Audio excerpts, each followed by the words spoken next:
It's a weird thing when like you're a dad and you got to raise this little like girl because you don't like nothing makes sense. Like I remember the first night we got my daughter, like not got her, but you know, we got her and then we rolled her up like a joint and put her in a box. I swear to God, that's what you do. I don't know. And she starts freaking out in the middle of the night. She's like, just, and my first instinct's like, will someone get that? And my wife's like, I'm kind of blown out. Do you want to do it? And I was like, oh, okay, I'll do it. But you're not a father yet. You're just some dude that watched someone give birth. Like a woman changes, her body and everything changes. So like, I don't know what to do with this baby. I'm walking over, I'm like, hey, let's cool out, okay? Because we just met you, so you don't want to be here first day stepping on toes. So why don't, nothing works, right? So finally my wife's like, ring the bell, call the nurse. So I ring the bell, nurse comes in. It's like 4 a.m. She's like, what?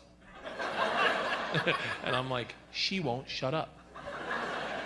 She's like, what have you tried? And I go, absolutely nothing. She's like, okay, here's what you want to do.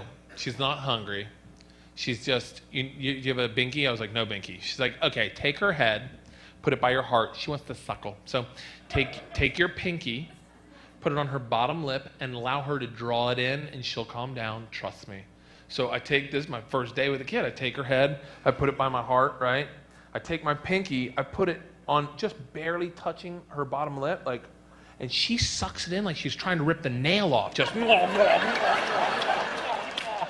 I'm like, we're stopping this tonight.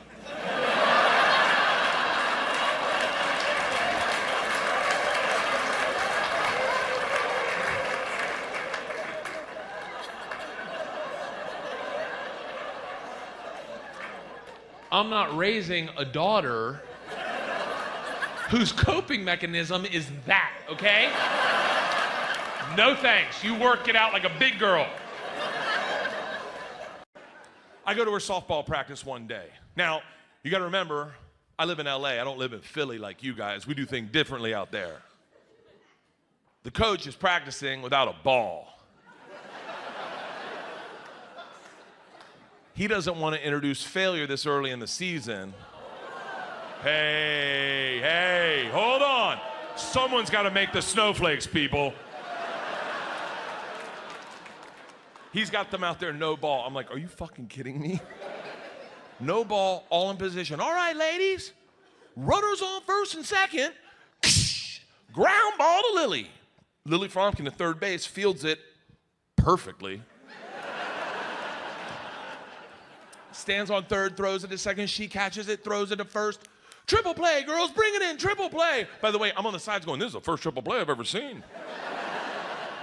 Then the other part of me is like, where's the fucking ball? And that's when one of the moms tells me, oh, coach doesn't want to introduce failure. I'm like, are you fucking kidding me? My daughter's in center field. Coach is like, all right, base is loaded. Fly ball to Isla. And I watch my daughter immediately start backing up, then look over her head and start running.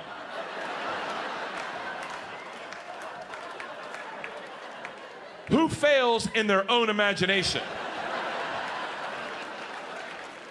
Everyone's cheering her on. I'm like, there's no fucking ball. Then I watch her throw her glove in the air like, fuck it, and walk away from the play. I called my wife immediately. I go, you are never gonna believe what your moron daughter just did. And we laughed hysterically for a minute. And then my wife stopped. She goes, yo, don't make fun of her for this. I go, are you being serious? She goes, no, this is her beautiful little brain. I don't want to break it. I go, I think it's broken. I just watched her not catch nothing.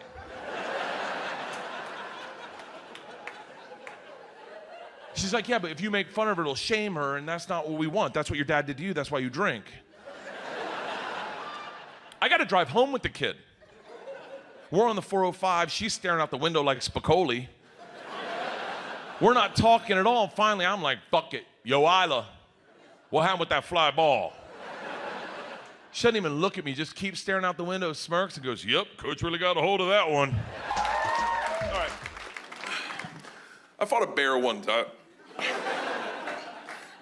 I used to have a TV show in the States called Hurt Bert, where I took dangerous men's jobs. And I did. I was a dominatrix gimp. I was an MMA fighter. I was a rodeo clown.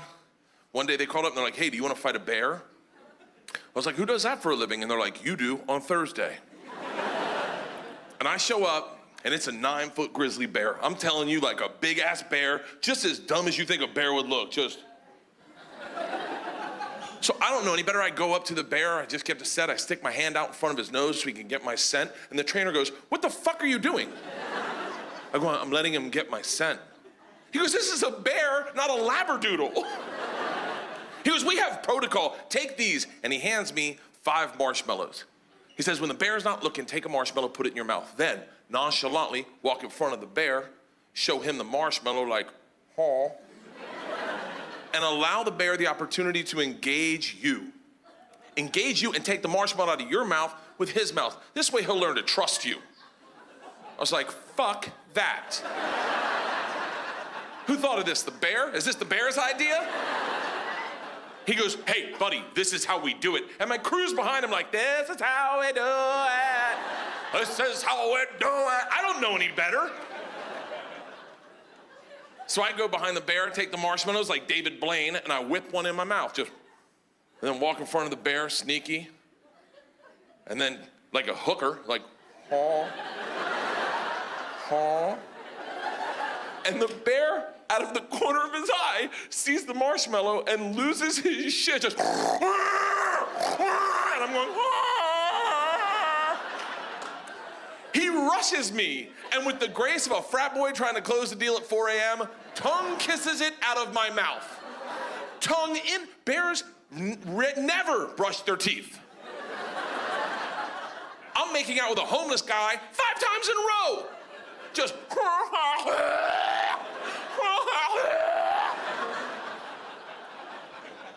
I get done, and the trainer's like, fantastic, we're ready. I go, whoa, whoa, whoa, whoa, whoa, whoa. I haven't learned anything. He goes, what are you talking about? You learned the most important lesson. I go, what's that? And he goes, the bear likes marshmallows. I go, what am I supposed to do with that knowledge?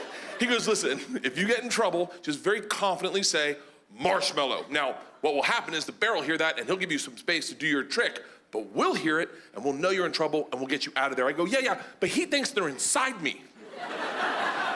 What if he's like, don't worry, I know where you keep them. He goes, you'll be fine, let's go. And I swear to God, the bear is smiling. He's like, oh, bitch, I know how to get marshmallows around here. I gotta tap you out, dude. And he grabs me, and he put me in a bear hug and locked down and just starts grinding on my ass. Now I'm looking at the crew, the trainer going, hey, marshmallow. Fucking marshmallow, get me the fuck out of here! Marshmallow, marshmallow! The trainer looks scared and he jumps in front of me, he's like, go limp! I'm like, oh, please be talking to me right now. Is there a bear cock climbing up my jeans? About the split center scene, just, oh, marshmallow, marshmallow. So I go limp. Now it looks like I'm getting date raped by a bear, just,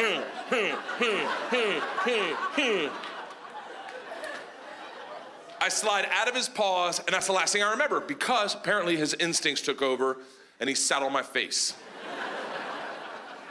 And that's the last thing I remember. My wife, who I had brought to set, I've been dating 2 months, and I was just trying to impress her. My wife is a redneck, like a real redneck. Like her parents met on AncestryMingle.com. Like, when she talks, you smell biscuits. Like, she's not afraid of big animals. That she grew up around that shit. She just goes over, grabs a marshmallow, shoves it in her mouth, stands by my feet and goes, "Haw." The bear then takes his balls out of my mouth, goes over to her, takes a marshmallow out of her mouth. They pull the bear to one side, her to the other, and they drag me under a tree. And that's where I woke up, in the lap of my producer, Tim Scott.